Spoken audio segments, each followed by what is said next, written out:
इसको नाम है बरिस्टो, ठीक है। ये डाल के फिर हम इसके इसको हेल्प सामने चारों ओर घुमा के इसको फ्री करेंगे। फ्री उसके करके बाद ये आता है। निकाल लेंगे। इसको नाम है बोन हुक, रास बोलते हैं, ठीक है। तो ये मॉडुलर बाइपोलर का स्मॉल 3 साइड आता है, ठीक है। Small, medium, large. ओस्टियोटोम है। ये है बोन लिवर, जो हम लोग एलिवेट करते हैं। कोचस फोर्सेप है, इसको नाम है लैगन बैक रिटेक्ट। और ये हो गया प्रियोस। देखिए सबसे ज्यादा इंपॉर्टेंट ये आता है, ये हो गया आपको मर्फिस। Hi everyone, welcome to Amresh career expert channel. आज इस वीडियो में हम डिस्कस करेंगे बाइपोलर मॉडुलर जो प्रोसीजर होता है, उसमें जो भी इंस्ट्रूमेंट लगता है उन सारे इंस्ट्रूमेंट के बारे में हम बात करेंगे। आज हमारे साथ वो दो ट्रॉली लग चुका है और दोनों ही ट्रॉली पे जो बाइपोलर मॉडुलर का सेट है उसके बारे में हम डिस्कस करेंगे। और हमारे साथ जुड़े हुए हैं जयकांत बॉस, और ये इन सारे चीज़ को एक्सप्लेन करेंगे। साथ साथ हम इनसे प्रोसीजर के बारे में भी कुछ जानेंगे। तो जयकांत बॉस, मुझे थोड़ा ये जो सर्जरी है बाइपोलर मॉडुलर सर्जरी जो टोटल हिप रिप्लेसमेंट है उसके बारे में थोड़ा बताइए, और उनमें जो इंस्ट्रूमेंट लगता है उन सारे इंस्ट्रूमेंट्स के बारे में थोड़ा डिटेल एक्सप्लेन कीजिए। एक्चुअली इसका नाम है, प्रोसीजर नाम हेमी ऑर्थोप्लास्टिक बोलते हैं, ठीक है। इसको हम लोग कॉमनली बोल सकते हैं मॉडुलर बाइपोलर प्रोस्थेसिस, ठीक है। इसमें क्या होता है, नेक ऑफ फीमर का जो फ्रैक्चर होता है नेक से बीच से और वो हेड तक है। हम लोग क्या करते हैं, वो हेड को निकाल के आर्टिफिशियल मॉडुलर बाइपोलर का प्रोस्थेसिस उसमें इम्प्लांटेशन करते हैं। जी, तो इसमें कौन कौन से इंस्ट्रूमेंट लगता है? मतलब एक आइए जैसे बताते कि हैं। पेशेंट जब ओटी में इंटर करता है तो वहाँ से आप स्टार्ट कीजिए कि मतलब पेशेंट अंदर लिए हम ओटी में, फिर उसके साथ क्या क्या जो भी होना है वो चीज़ें बताइए आप हमें। हाँ चलिए ठीक है भाई। सबसे पहले आते हैं, ओटी में पेशेंट एंट्री करता है।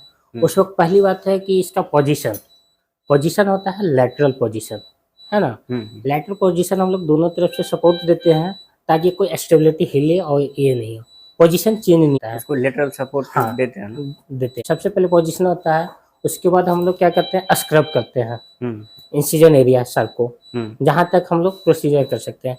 तो सबसे पहले आइए इंस्ट्रूमेंट के बारे में जानते हैं। इसको बोलते हैं स्पंज फोल्डर फोर्सेप। सबसे फर्स्ट फर्स्ट स्पंज फोर्सेप के नाम से जानते हैं। ये हो गया हमारा जेली पोर्ट, ठीक है। इसमें गॉज पीस आता है, गॉज पीस रखेंगे, ठीक है। और स्पंज होल्डर से बीटाडीन 10% डालेंगे और उससे हम पेंट करेंगे। पेंट करने के बाद हम इसको एक जगह होल्ड करके टेबल पे नहीं रखेंगे, टेबल के नीचे इसको डिस्कार्ड कर देंगे, ठीक है। पेंट होने के बाद डिस्कार्ड बस उसके बाद सारा डैपिंग करके, ठीक है। पहला अब रह गया बात कि पहला क्या करना है, जब पेंट डैप हो जाने के बाद इंसिजन लगाएंगे।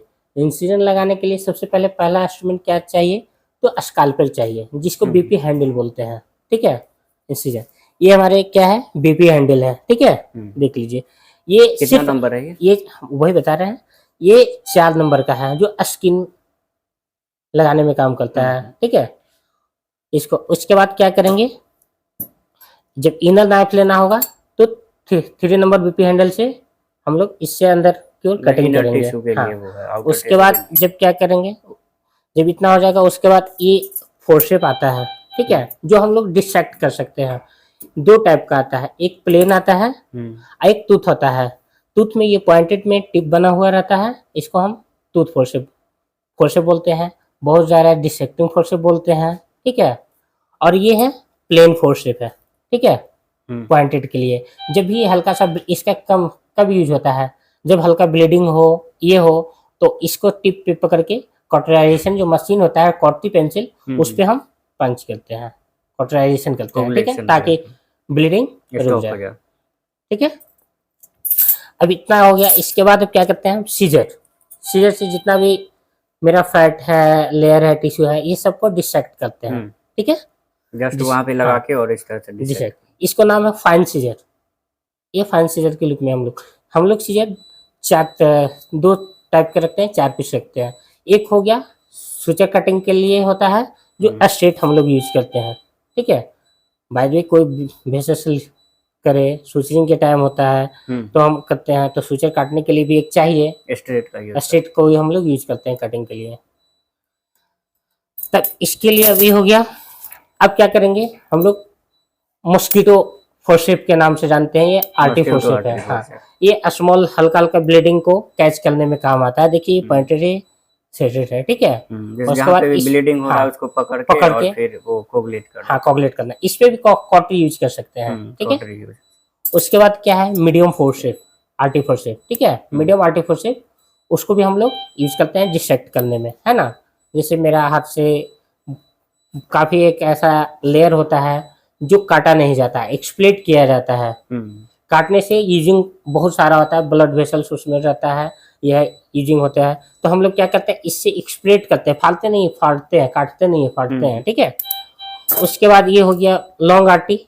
लॉन्ग आर्टी हम लोग यूज करते हैं स्वैब वगैरह में, मॉप बनाने में, हल्का जहाँ, क्योंकि कैनाल में जाते हैं उसमें विजुअलाइजेशन तो सही से नहीं होता है, उसको देखने के लिए हम लोग इससे कॉटन लेके थ्रेड उसको हम लोग मॉप करते हैं, सोखते हैं, ठीक है। और सॉरी, ये तो टॉवल क्लिप है, जब ड्रैपिंग करते हैं उस टाइम हम लोग होल्ड करने के लिए इसको रखे थे। ये कोचेस फोर्सेप है, कोचेस फोर्सेप। बाद में ये कब यूज होता है, जब हल्का सा बोन टुकड़ा हो, अगर उस समय कैनाल में स्टाबुलम में गिर गया ये है, तो उसको जस्ट फ्रेगमेंट को पकड़ के निकालने के लिए ही काम आता है। कोचेस का पहचान है, स्ट्रेट भी होता है, कर्व भी होता है। ये इसका टिप पे देख लीजिए, पॉइंटेड है। पर ये सब आर्टी फोर्सेप के देखिए, स्ट्रेट में भी आर्टी फोर्सेप आता है, पर वो नहीं रहता है। टिप पे देखिए यहाँ पे, इसमें सिर्फ प्लेन है, प्लेन रहता है, ठीक है। और इसका टिप पे पहचानने का ये तरीका है, अब आइए डिटेक्ट करने के लिए क्या करेंगे, इसको नाम है लैग एंड बैक डिटेक्टर, जो हम लोग डिटेक्ट करने में मदद करते हैं ताकि सर्जरी आगे चले, सर्जन को कोई किसी तरह कोई दिक्कत नहीं हो, ठीक है। लैग एंड बैक डिटेक्टर, और ये जर्नी डिटेक्टर बोलते हैं, सेम उसी का काम है, डिटेक्ट करने में ही काम आता है ये दोनों, ठीक है। अब यहाँ आ गया, दोनों में डिफरेंस ये है ना कि इसमें दोनों साइड होता है, हाँ, जर्नी में दोनों साइड से आप डिटेक्ट कर सकते हैं, ठीक है। पर लैग एंड बैक में एक साइड करते हैं। अब इतना होने के बाद, बोन एक्सपोज होने के बाद क्या करते हैं, जैसे हमको एलिवेट करना है, डिटेक्ट करना है, ताकि स्टेबुलम में विजुअलाइजेशन अच्छा से हो, कैनाल अच्छा से दिखे, उसके लिए हम लोग क्या करते हैं, बोन हुक यूज करते हैं, इसका नाम है बोन हुक, ठीक है। डिटेक्ट करते हैं ताकि कैनाल अच्छा से दिखे। अब उसके बाद क्या आता है, निबलर का यूज होता है, जो स्टेबुलम में हल्का टिश्यू हो, ये हो, क्यूरेट है, या बोन को ही हल्का हल्का अलाइनमेंट करना है, तो हम इसको काटते हैं, बोन को निबल करते हैं, ठीक है, इसको निबलर कहते हैं। अब हो जाने के बाद क्या करते हैं, स्कूप है, अगर हल्का है क्लियर करना है तो स्कूप से क्यूरेट करके हम निकाल सकते हैं, और उसके बाद वॉश करके ये करते हैं, इसको हम स्कूप देख लीजिए, ऐसा है, ठीक है। दोनों टाइप हाँ। अब ये हो गया ओस्टियोटोम है। ओस्टियोटोम के यूज कब लाते हैं, हम लोग बोन काटने में नॉर्मली, जिससे मेरे पास कोई ऑप्शन नहीं है, सॉ नहीं है, गिगली सॉ नहीं है ना, सिर्फ ओस्टियोटोम है, हैमर है, तो हम लोग हैमर से ऐसे करके हल्का हल्का निबल कर सकते हैं, काट सकते हैं, ठीक है। और ये हो गया पेरियोस्टियम, जिसको बोन के जस्ट ऊपर एक लेयर होता है, ताकि बोन अच्छा दिखे कि कहाँ तक मेरा टूटा हुआ है। फ्रैक्चर कई टाइप का होता है, हेयर लाइनिंग है कि नहीं है, पर पेरियोस्टियम के आने की वजह से नहीं पता चलता है, तो हम लोग क्या करते हैं, जस्ट बोन के ऊपर जो पेरियोस्टियम होता है उसको हम एलिवेट करके, इसमें थंब रेस्ट भी दिया, थंब रेस्ट है, ये ग्रिपिंग दिया है पकड़ने के लिए, ताकि सर्जन को अच्छे से ग्रिप मिल सके, ठीक है। ये है बोन लिवर, जो हम लोग एलिवेट करते हैं। बहुत सारे केसेस से ऐसा होता है ट्रॉमा सेंटर में कि रिडक्शन के लिए भी एलिवेट करते हैं विजुअलाइजेशन, ताकि स्टेबल हो। और ये हैमर के नाम से जानते हैं, आप लोग भी जानते होंगे, मैलेट के नाम के, ठोकने में काम होता है, हैमरिंग के लिए आता है। चलिए, इसका पर्सनल अब मॉडुलर बाइपोलर का इंस्ट्रूमेंट और है, ये तो जनरल इंस्ट्रूमेंट आपको हो गया, जनरल ऑर्थोपेडिक इंस्ट्रूमेंट हो गया ये। अब बाइपोलर, मॉडुलर बाइपोलर का अलग सेट है, वो आइए दिखाते हैं।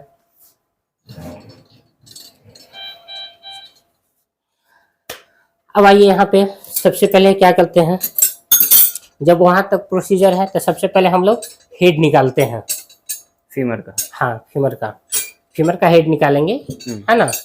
इसको हम बोलते हैं कॉर्कस स्क्रू,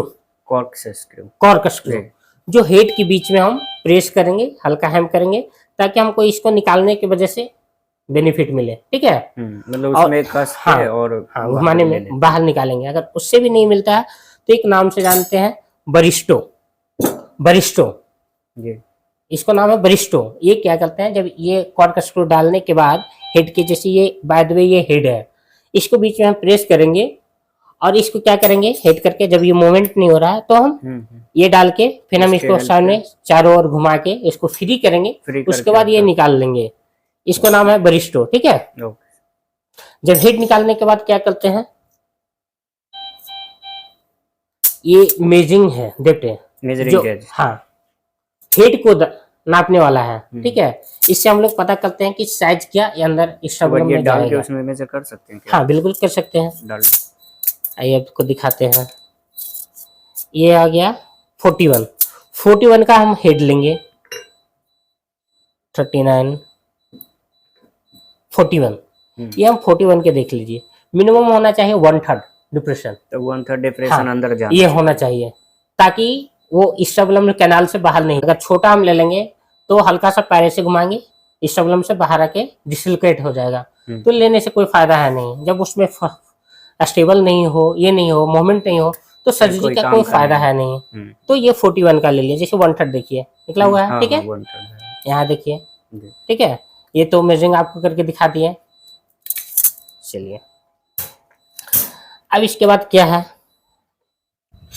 इसको सबसे देखिए, सबसे ज्यादा इंपॉर्टेंट ये आता है मॉडुलर बाइपोलर हेमियोऑर्थोप्लास्टिक में। ये डिटेक्टर में है जो एक आदमी को सेल्फ डिटेक्ट कर सकता है, एक आदमी को कोई नीड नहीं है। इसको बोलते हैं हम लोग चार्ली डिटेक्टर बोलते हैं, ठीक है। जी।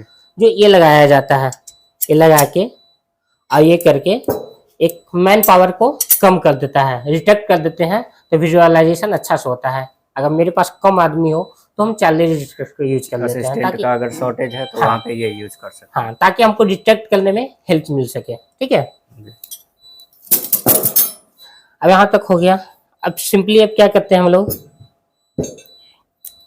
जब हेड फोर्स हो गया, ये हो गया, तो हम लोग कैनाल बनाते हैं, ठीक है। इसको बोलते हैं पंच बॉक्स, ठीक है।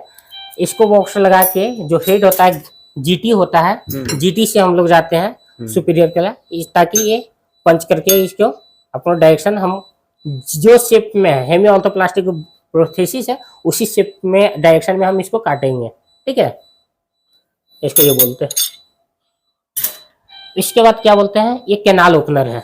कैनाल जो ओपनर अंदर वो ये पंच डालने के बाद ग्लास बनाया है, इसके अंदर बोन का कैनाल में हम जाके डायरेक्शन हम मेजरिंग कर सकते हैं, ताकि किसी तरह हमको फटने का ये चांस नहीं हो, ठीक है। अब उसके बाद क्या करते हैं, स्कूप कर लेते हैं, जितना भी बोनी वगैरह अंदर है, कैनाल है, वो सबको बाहर निकाल लेते हैं। ये लॉन्ग स्कूप है, ठीक है। स्कूप हो गया। इसके बाद अब क्या करेंगे, हम रास्प करते हैं, जो बिल्कुल बाइपोलर की ही तरह रास्प होता है। हर सेट में अलग अलग रास्प होता है। तो ये मॉडुलर बाइपोलर का स्मॉल 3 साइज आता है, ठीक है। स्मॉल, मीडियम, लार्ज आता है। ये देखिए वो रास्प बोलते हैं, ठीक है। ये आपको क्या है, मीडियम है, मीडियम है, स्मॉल है, ये लार्ज है, ठीक है। मेनली 3 ही आता है ना, हाँ। मीडियम, स्मॉल और लार्ज। सब कंपनी पे डिपेंड करता है। कोई कोई रास्प देता है 5 टाइप देता है, जैसे जीनियस वगैरह हो, शर्मा वगैरह हो, ये सब कंपनी। ये आयनोर का हम दिखा रहे हैं आपको। और सीमेंटेड, नॉन सीमेंटेड में बताएंगे आगे सीमेंट के बारे में जान लेते हैं, ठीक है। अभी जस्ट उसको हम बताएंगे। जब वो रास्प किए, ठीक है, बाद में आपको सीमेंटिंग करना है, ठीक है। सीमेंटिंग करना है तो ये हो गया सीमेंट स्ट्रक्चर इंस्ट्रूमेंट, देख लीजिए ये, ठीक है जी। ये सीमेंट स्ट्रक्चर डाल के बीच शाफ्ट में अबट्रैक्ट करते हैं, ताकि सीमेंट अगर ऊपर से जाएगा तो डिस्टल फीमर की ओर नहीं जाए, कॉन्डाइलर की तरफ नहीं जाए।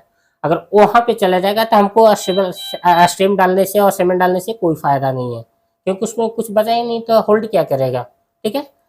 जितना एंगल है उस पर हम लोग करके इसको करते हैं। जैसे हम लोग डेप्थ मेजरिंग करते हैं, ठीक है। जिसका इसका लेंथ है ये कितना 130, तो 130 लेंथ है, तो हम सीमेंट 140 पे डालेंगे, ताकि नीचे स्टेबल करे, कुछ सीमेंट बचे, ताकि ये होल्ड अच्छी से हो सके, ठीक है। इसके लिए हम ये डालते हैं, ठीक है।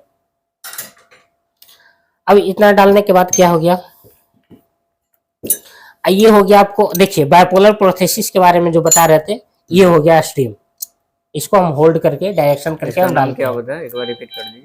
इसका हाँ स्ट्रीम डिस्ट्रक्टर भी डाल सकते हो, होल्डर जो एंटीवायरस और वर्जन जो होता है आप इसमें लगा के इस तरह से आप कैनाल में डाल के स्टेबल कर सकते हैं, ठीक है। जी। क्योंकि सीमेंट आपको पाला कोस हो गया और डीपी हो गया, ये सब का टाइम का एक लिमिटेशन होता है 12 से 14 मिनट। अगर उसमें जिस मोमेंट में आप रखिएगा वो फिक्स हो गया, और एंटीवर्जन जरूरी है, ठीक है। इसीलिए ये होल्ड करने के लिए दिया जाता है कि स्टेबल मोमेंट अच्छा से रहे, ठीक है। जब यहाँ ये सीमेंट डालने के बाद क्या बोलते हैं, अभी करते हैं, ये हो गया आपको मर्फिस, ठीक है, मर्फिस। जब हम लोग पूरा प्रोसेस करने के बाद जब ये हेड हो गया, हेड को स्ट्रोबोला में डालने का काम करते हैं इससे, ठीक है। क्योंकि टाइट होगा, ताकत लगाना पड़ेगा, तो हाथ के पास तो बात है नहीं, ठीक है। क्योंकि बहुत सारा उसमें मसल्स हो, बाइसेप है, जैसे इसमें हो, तो वो सब करने में क्या है, हाथ से क्या है, तो ये हम लोग इंस्ट्रूमेंट का सहारा लेते हैं ताकि स्टेबल में अच्छे से चला जाए। अब जब यहाँ पे हम ये डाल दिए एसएम करने के बाद, तब ये हम देखते हैं बाइपोलर मेरा दो पार्ट में आता है, ठीक है। एक स्टेम आता है, एक हेड में आता है, ठीक है। जैसे हम नाप करके दिखाए थे 41, ठीक है। तो 41 में ये भी 3 टाइप का हेड आता है, स्मॉल मीडियम लार्ज। ये स्मॉल हो गया, स्मॉल हो गया, और ये मीडियम हो गया, और ये लार्ज हो गया, ठीक है, लार्ज हो गया। अभी ये इसलिए दिया जाता है कि शॉर्टनिंग होता है, जैसे ज्यादा कट जाने के बाद पैर देखे होंगे कई आप लोग भी कि पैर छोटा बड़ा हो जाता है, तो वो लेंथनिंग हम इसको इक्वल करने के लिए ये यूज करते हैं, एडजस्ट करते हैं, अलाइनमेंट दोनों अलाइनमेंट करते हैं ताकि आदमी अच्छे से चल सके, ठीक है। अब रह गया ये सब क्या है, तो हम लोग ये रखते हैं, देखिए सबका साइज है। अब हम लोग के तो पता नहीं है कौन आदमी कितना साइज लगेगा क्या नहीं है, हम लोग तो बैकअप में रखते हैं, इस पे ट्रायल करते हैं कि कितना नंबर का उसमें फिट आ रहा है। स्टेबलम में जितना नंबर का फिट आता है उतना नंबर को हम लोग यूज करते हैं, ठीक है। ये हो गया स्टेम। स्टेम का भी यही बात है, स्मॉल मीडियम लार्ज। ये देखिए स्मॉल हो गया, मीडियम हो गया, लार्ज हो गया। वो कैनाल के ऊपर डिपेंड करता है कि कौन सा लगाना है कौन सा नहीं लगाना है, ठीक है। ये लगाने के बाद ये दो, ये तो ये है ट्रायल है, तो ट्रायल आपको ये भी हेड अलग है, ये कफ भी अलग है, स्टेम भी अलग है, पर एक्चुअली वो पैकिंग आता है जो 2 पार्ट में बटा हुआ रहता है। इसमें कफ और हेड एक साथ आता है और स्टेम अलग आता है, ठीक है। तो इसके बाद क्या करेंगे, पैकिंग करने के बाद तो हम लोग क्या करते हैं, फिर इसको हमें स्टेम लाते हैं। स्टेम फिक्स करने के बाद 15 मिनट के बाद हम क्या करते हैं, हेड लगाना पड़ता है। तो हेड लगा के हम लोग हल्का सा हैम कर देते हैं ताकि इसमें अच्छे से एडजस्ट हो सके, बाद में निकले नहीं, ठीक है, इसीलिए। तो निकालने के बाद अब कहाँ मर्फी से भी बताया, ये हो गया पंच, ठीक है। जो हेड पे हम लोग नया है, कोई स्क्रेच वगैरह नहीं आता है, तो इस पे गॉड पीस वगैरह मॉप वगैरह रख के इसको हैम कर दिया जाता है, ठीक है, ताकि ये हेड अच्छे से बढ़ सके। अब इसका बाद क्या यूज होता है, मर्फिस यूज होता है, जो अभी कुछ देर पहले हम बताए कि इसको हेड में स्टेबलम में डालने में काम आता है, ठीक है। इससे हम डाल सीमेंट बनाने के लिए हम लोग ये यूज करते हैं, जेली पॉट और ये चम्मच, ठीक है। चलिए मॉडुलर बाइपोलर में इतना ही इंस्ट्रूमेंट आता है कि इम्प्लांटेशन डालते हैं। ये 2 पार्ट में आता है, ये 2 पार्ट में आता है। ये तो आपका हेड हो गया और ये हो गया कफ और हेड, जो आपको अलग में अलग अलग करके दिखाए थे, स्मॉल मीडियम लार्ज। तो ये दोनों देखिए कफ और हेड दोनों एक साथ है, और ये दोनों इस पे करके उसके बाद हैमर से ही मारते हैं, ठीक है, ताकि ये बैठ जाए, ताकि निकले नहीं, आदमी किसी तरह दिक्कत नहीं हो, ठीक है। बस यही चीज़ दिखाना था। Thank you. Okay, thank you.